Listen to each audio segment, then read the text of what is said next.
गुरुजी पंडित प्रदीप मिश्रा जी द्वारा 5 दिन की दीपावली पूजन विधि, जिसमें धनतेरस, नरक चौदस, दीपावली, एकम और भाई दूज की पूजन विधि का उपयोगी वीडियो हमने अपलोड कर दिया है, जिसे देखने के लिए आप अभी हमारे चैनल पर जाकर वह वीडियो देख सकते हैं।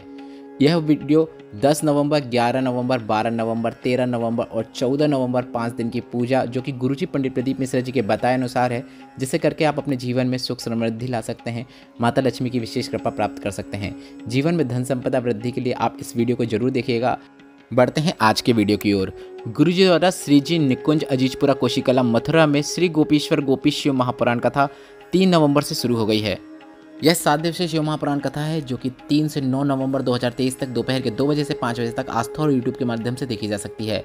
आज की कथा में गुरुजी ने 3 दिन में विपत्ति दूर करने वाले बिल्कुल नए विशेष मनोकामना पूर्ति उपाय की जानकारी दी है, जिसे करने के लिए सिर्फ एक कनेर पुष्प को 5 विशेष स्थानों में स्पर्श मात्र करा देना है, जिससे आपकी जो भी विपत्ति है 3 दिनों के अंदर दूर हो जाती है। यह उपाय कैसे करना है, कब करना है, इसकी जानकारी आपको इसी वीडियो के अंत में प्राप्त होने वाली है।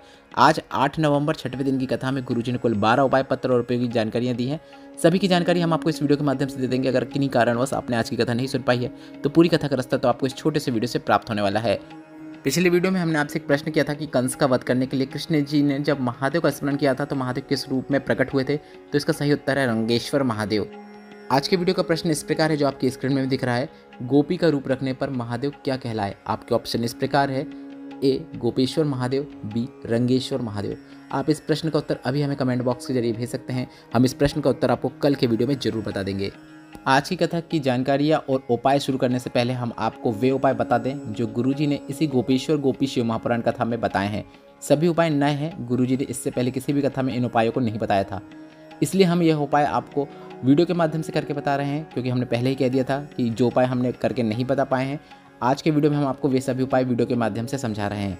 7 नवंबर की कथा में गुरुजी ने बिल्कुल नए उपाय की जानकारी दी थी, जिसे सरकारी नौकरी प्राप्ति, इंटरव्यू में सफलता या फिर किसी एग्जाम में सफलता प्राप्त करने के लिए करना होता है। 12 बिंदी वाला विशेष उपाय है। कैसे करना है आप वीडियो के माध्यम से भी देखकर समझ सकते हैं। लाल चंदन की 7 बिंदियाँ आपको माता पार्वती का जो हस्तकमल होता है वहाँ पर लगा देना है। शिवलिंग के कटे भाग में आपको लाल चंदन की 7 बिंदियाँ लगा देना है।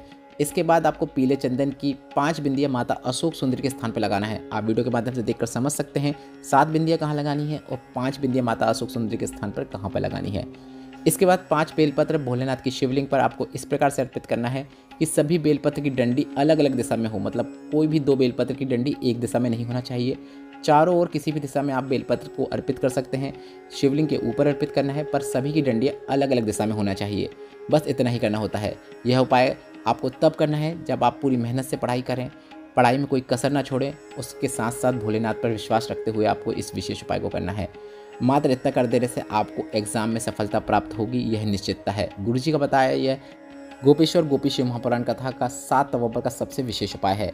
बढ़ते हैं 7 नवंबर के ही दिन बताया गया गुरुजी का अगले विशेष उपाय की ओर।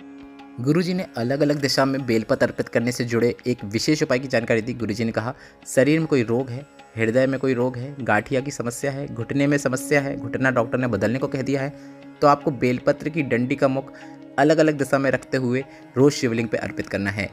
अर्पित करते समय आप हाटकेश्वर महादेव का नाम स्मरण करें और उस बेलपत्र को आप औषधि रूप में प्राप्त करके उसका आचमन करना शुरू करें। पहले गुरुजी ने इस उपाय में सिर्फ बेलपत्र की डंडी को आचमन करने को कहा था, पर इस उपाय में कल जो गुरुजी ने बताया है उसमें बेलपत्र को आचमन करने को कहा है।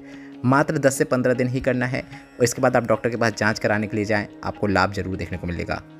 इसी गोपेश्वर गोपी शिव महापुराण कथा में गुरुजी ने एक और विशेष उपाय की जानकारी दी, जो कि बिल्कुल नया उपाय है। गुरुजी ने कहा, प्रॉपर्टी का झगड़ा चल रहा हो, अदालत में पति पत्नी का झगड़ा चल रहा हो, भाई भाई का झगड़ा चल रहा हो, किसी ने आपको गलत केस में फंसा दिया हो, कोई प्रशासनिक कार्यवाही चल रही हो, तो आपको एक विशेष उपाय करना है।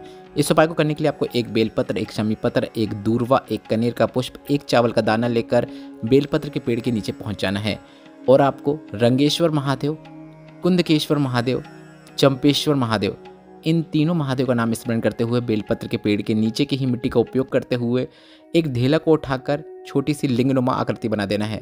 पूरी शिवलिंग बनाने की जरूरत नहीं है, एक गोल लिंगनुमा ही आकृति बना देंगे तो भी पर्याप्त है।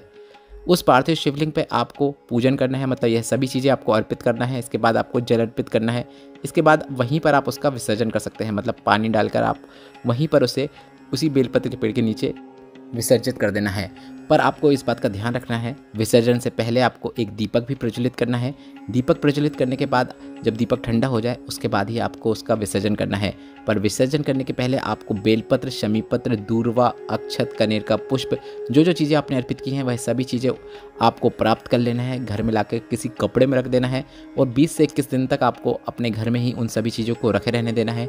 गुरुजी ने कहा 20 से 21 दिनों के अंदर ही आपका निर्णय आ जाता है और 20 से 21 दिनों के बाद आप उसे नदी में जाकर विसर्जित कर सकते हैं। जो सामग्री आपने उस पार्थिव शिवलिंग के पास से उठाकर लाई है, जो लिंग नुमा आकृति आपने बनाई थी, उसकी पूजन में आपने जो चीज़ें अर्पित की थी, एक बेलपत्र, एक शमीपत्र, एक दूर्वा, एक कनेर का पुष्प, एक चावल का दाना, उन्हें आपको 21 दिन बाद विसर्जित कर देना है। यह उपाय गुरुजी ने यह तो नहीं बताया है कब करना है, पर यह उपाय आप प्रत्येक सोमवार, प्रदोष, मासिक शिवरात्रि में करके अधिक से अधिक लाभ प्राप्त कर सकते हैं। अब आपको उस उपाय की जानकारी देते हैं जो गुरुजी ने 6 नवंबर की गोपेश्वर गोपी शिव महापुराण कथा में बताया था, जिसमें 5 बार शिवलिंग पर जल अर्पित करना होता है, विशेष तरीके से अर्पित करना होता है। अब आप वीडियो के माध्यम से भी देखकर वह उपाय समझ सकते हैं। गर्भाशय में गांठ होने पर आपको यह उपाय करना है। डॉक्टर को तो आपको बताना ही है, क्योंकि डॉक्टर भी शंकर भगवान का ही स्वरूप होते हैं, क्योंकि वह भी आपकी जान की रक्षा करते हैं। गर्भाशय में गांठ है, शरीर में कहीं गांठ है, गर्भावस्था होने के बाद गांठ है, तो आप यह विशेष उपाय कर सकते हैं। आपको एक बेलपत्र लेना है और बेलपत्र की बीच वाली पत्ती में जहाँ पर वह डंडी मिलती है, मतलब बेलपत्र की जो बीच वाली पत्ती होती है उसकी जो डंडी होती है उस भाग का आपको स्पर्श करना है। आप वीडियो के माध्यम से भी देखकर समझ सकते हैं।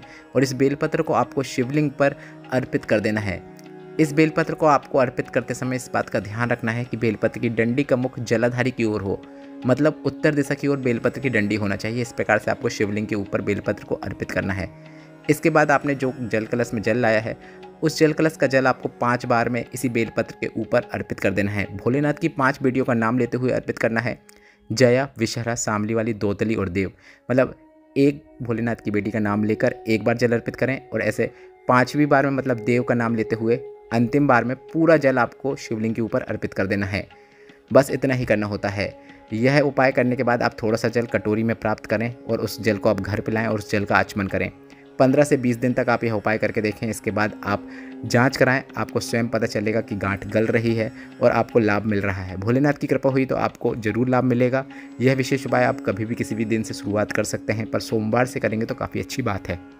बढ़ते हैं अब आज की कथा की, मतलब 8 नवंबर की कथा की पहली विशेष जानकारी की ओर। राजेश गुप्ता जी पत्र लेकर आए, जिसमें उन्होंने लिखा, मेरा बेटा मना करने पर भी नशा करता था, जिसके कारण उसके लीवर और किडनी बेकार हो गए थे। हमने सीहोर जाकर रुद्राक्ष लेकर आए और लोग हंसते हैं कि आपका रुद्राक्ष क्या कार्य करता है, पर मैं वर्णन करना चाहूँगा।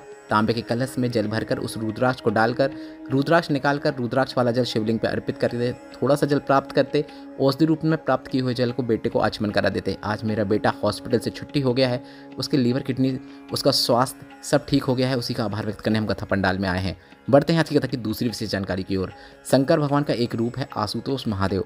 आशुतोष का मतलब होता है आपने तुरंत याद किया, जल चढ़ाया और वह आपके सम्मुख आकर खड़े हो जाते हैं, ऐसे होते हैं आशुतोष महादेव। बढ़ते हैं आज की कथा की तीसरी विशेष जानकारी की ओर। पूरी शिव महापुराण में कहीं पर भी यह नहीं लिखा है कि भोलेनाथ नशा करते हैं। भोलेनाथ ने ना कभी नशा किया है, ना कभी किसी को नशा करने की सलाह देते हैं। बढ़ते हैं आज की कथा की चौथी विशेष जानकारी की ओर। 2 बेलपत्र और 1 लोटा जल का विशेष उपाय की जानकारी देते हुए गुरुजी ने कहा, आप रोग मुक्ति और मनोकामना पूर्ति के लिए इस विशेष उपाय को जरूर करें। आप उत्तरमुखी होकर, मतलब आपका मुख उत्तर दिशा की ओर हो, इस प्रकार से शिवलिंग के पास बैठें। पहले आपने माता अशोक सुंदरी के स्थान पर बेलपत्र अर्पित किया। पहली बेलपत्र माता अशोक सुंदरी के स्थान पर अर्पित करना है और दूसरी बेलपत्र आपको शिवलिंग के ऊपर अर्पित करना है। दोनों बेलपत्र को आपको शिवलिंग पर इस प्रकार से अर्पित करना है कि दोनों बेलपत्र की डंडी का मुख जलाधारी की ओर होना चाहिए, मतलब बेलपत्र की डंडी है उसका मुख उत्तर दिशा की ओर होना चाहिए। इसके बाद आप एक कलश से जल धीरे धीरे अपनी कामना करते हुए, जो भी समस्या है वह बोलते हुए शिवलिंग पर अर्पित करें। तब महादेव अपने तीसरे नेत्र से अशोक सुंदरी को निहार कर उस जल में वह फल प्रदान कर देते हैं जिस उद्देश्य से आप वह जल अर्पित कर रहे हैं। उस जल को आप जब माता अशोक सुंदरी के स्थान से जब नीचे गिरता है वहाँ से किसी पात्र में झेल लेते हैं और उस जल में महादेव के तीसरे नेत्र का भी तेज विद्यमान रहता है और वह जल आपके रोग को तो समाप्त करता ही है, साथ में आपको कार्य में सफलता प्रदान करता है, या जिस मनोकामना को मन में रखते हुए आपने जल चढ़ाया है वह मनोकामना पूर्ण होती है। बढ़ते हैं आज की कथा की 5वीं विशेष जानकारी की ओर। कई ऐसे विद्वान हैं जो कहते हैं कि नारी को शिवलिंग पर जल नहीं चढ़ाना चाहिए। गुरुजी ने कहा, कई लोग ऐसे मिल जाएंगे जो कहते हैं नारी को शिवलिंग का स्पर्श नहीं करना चाहिए, शिवलिंग पर चढ़ा हुआ जल नहीं पीना चाहिए, तो उन्हें शिव महापुराण की कथा पढ़ना चाहिए। माता पार्वती स्वयं कहती हैं, हे लक्ष्मी, हे सरस्वती, हे 64 योगिनी, हे इंद्राणी, जो नारी शंकर भगवान के मंदिर में जाकर शिवलिंग का स्पर्श मात्र कर लेती है, वह नारी संसार में कभी भी विधवा नहीं हो सकती। विधवा नारी सोमवार के व्रत रख सकती है या नहीं, इस प्रश्न का उत्तर देते हुए गुरुजी ने कहा, हाँ जरूर, विधवा नारी सोमवार के व्रत रख सकती है। बढ़ते हैं आज की कथा की छठवीं विशेष जानकारी की ओर। ललिता जी का वर्णन करते हुए गुरुजी ने बताया, राधा रानी की अष्ट सखियों में से एक सखी है ललिता जी, जिनका दर्शन करने के लिए महादेव को 3 नेत्रों का उपयोग करना पड़ा।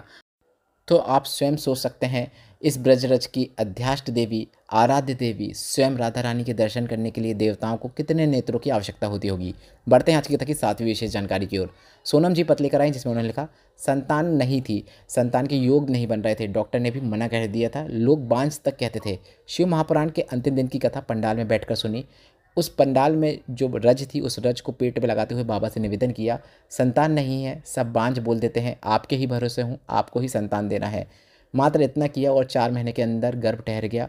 बाबा की कृपा से फरवरी 2023 में पुत्र रत्न की प्राप्ति हुई है, उसी का आभार व्यक्त करने में कथा पंडाल में आई हूँ। बढ़ते हैं आज की कथा की 8वीं विशेष जानकारी की ओर। कंचन जी पत्र लेकर आई, जिसमें उन्होंने लिखा, मेरे गाल में कैंसर हो गया था, 2 साल हो गए थे, कैंसर ठीक नहीं हो रहा था। किसी ने कहा कुबेरेश्वर धाम में जाकर रुद्राक्ष लेकर आ जाओ। आप कहते हैं कुबेरेश्वर धाम सिर्फ कुबेरेश्वर धाम है, बल्कि वह सारी दुनिया के लोगों के रोगों का हॉस्पिटल है, जिसे स्वयं बाबा ने प्रकट होकर बनाया है। हम रुद्राक्ष लेकर आ गए और उस रुद्राक्ष के पानी को गलाकर उस जल का हम आचमन करना शुरू कर दिए। 1.5 महीने ही हुए हैं और बाबा ने ऐसी कृपा कर दी है, मेरा कैंसर समाप्ति की ओर है, उसी का आभार व्यक्त करने में कथा पंडाल में आई हूँ। बढ़ते हैं आज की कथा की 9वीं विशेष जानकारी की ओर। गुरुजी ने कहा, शिवलिंग पर ज़्यादा ऊपर से जल नहीं चढ़ाना चाहिए ताकि उसके छींटे यहाँ वहाँ जाए। मतलब शिवलिंग के पास से आपको जल चढ़ाना चाहिए, पर इतना भी पास नहीं होना चाहिए कि लोटा शिवलिंग पर स्पर्श हो जाए। शिवलिंग में पास से शिवलिंग पर जल चढ़ाएं, धीरे धीरे जल चढ़ाना चाहिए। और अगर आप इस प्रकार से जल चढ़ाते हैं और एक जल की बूंद भी अगर आपको लग जाती है तो ऐसे में दोष लगता है कि नहीं। तो गुरुजी ने कहा, अगर आप धीरे धीरे जल चढ़ा रहे हैं और ऐसे में अगर जल की एक बूंद आपको लग रही है तो आपको समझ जाना चाहिए भोलेनाथ अपने बच्चे को कुछ प्रदान करना चाह रहे हैं, आशीर्वाद के रूप में कुछ देना चाह रहे हैं, इसलिए आपके साथ ऐसा हुआ है। बढ़ते हैं आज की कथा की 10वीं और विशेष जानकारी की ओर। गुरुजी ने कहा, कभी मौका लगे शिवालय में जाकर आपको एक विशेष उपाय करना है। आपको स्वयं पीला पुष्प जो कनेर का होता है उसे लेकर नहीं जाना है। आप शिवालय जाएं और आपने शिवालय में देखा कि कनेर का पुष्प रखा हुआ है, शिवलिंग पे है या शिवलिंग के पास रखा हुआ है या फिर माता सुख सुंदरी के स्थान पर है, कहीं पर भी कनेर का पुष्प है, तो आपको एक विशेष उपाय करना है। यह उपाय कहने करना है, पहले आप वह समझ लीजिए। कोई विषम परिस्थिति हो, बहुत दिक्कत में जीवन हो, या फिर कोई ऐसी मनोकामना जो लंबे समय से पूरी नहीं हो रही हो, तो आपको शिवलिंग पे 5 जगह स्पर्श कराते हुए कनेर के पुष्प को शिवलिंग के ऊपर अर्पित करना है। अब वे 5 जगह कौन कौन सी है वह भी गुरुजी ने बताई है। पहली जगह शिवलिंग पे गणेश भगवान का जो स्थान होता है वहाँ पर आपको स्पर्श कराना है। दूसरी जगह शरणानंद कार्तिकेय भगवान का स्थान जो शिवलिंग पे होता है वहाँ पर आपको स्पर्श कराना है। तीसरी जगह माता अशोक सुंदरी के स्थान पर जो शिवलिंग पे होता है वहाँ पे स्पर्श कराना है। चौथी जगह जो ऊपर जलाधारी बंधी हुई होती है वहाँ पर आपको स्पर्श कराना है। 5वीं विशेष जगह है, क्योंकि इससे पहले इस जगह के बारे में गुरुजी ने नहीं बताया था, आप ध्यान से समझिए। शिवालय में जो त्रिशूल होता है और त्रिशूल के जो 3 भाग होते हैं, वह तीनों भाग जहाँ पर मिलते हैं, जहाँ पर तीनों भागों का मिलन होता है, उस स्थान पर आपको कनेर का पुष्प 5वीं और अंतिम जगह स्पर्श कराते हुए शिवलिंग के ऊपर श्री शिवाय नमस्तुभ्यम बोलते हुए, अपनी कामना बोलते हुए अर्पित कर देना है। मात्र 3 माह के अंदर आपकी मनोकामना पूरी हो जाती है, यह निश्चितता है।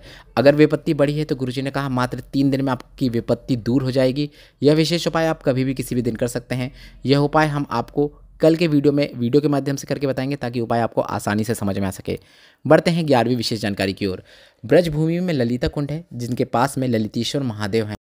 कृष्ण भगवान के साथ रास करने के लिए अंदर प्रवेश करने के लिए महादेव ने चाहा, पर उन्हें ललिता जी ने रोक दिया और उन्हें सखी भाग की दीक्षा लेने को कहा। इसके बाद गुरुजी ने बताया, जो भोलेनाथ के 12 विशेष शिवलिंग है जो ब्रजभूमि में है, 12 शिवलिंग पे आप ललिता जी का नाम लेते हुए शिवलिंग पे अगर सभी 12 शिवलिंग पे जल अर्पित कर रहे हैं और साथ में आप राधा और कृष्ण के जुगल जोड़ी का स्मरण कर रहे हैं, तो एक बात निश्चित है, 12 शिवलिंग पे जल चढ़ाने के बीच में ही आप 4-5 शिवलिंग पे ही जल चढ़ाएंगे और आपको राधा और कृष्ण की जुगल जोड़ी के दर्शन हो जाएंगे।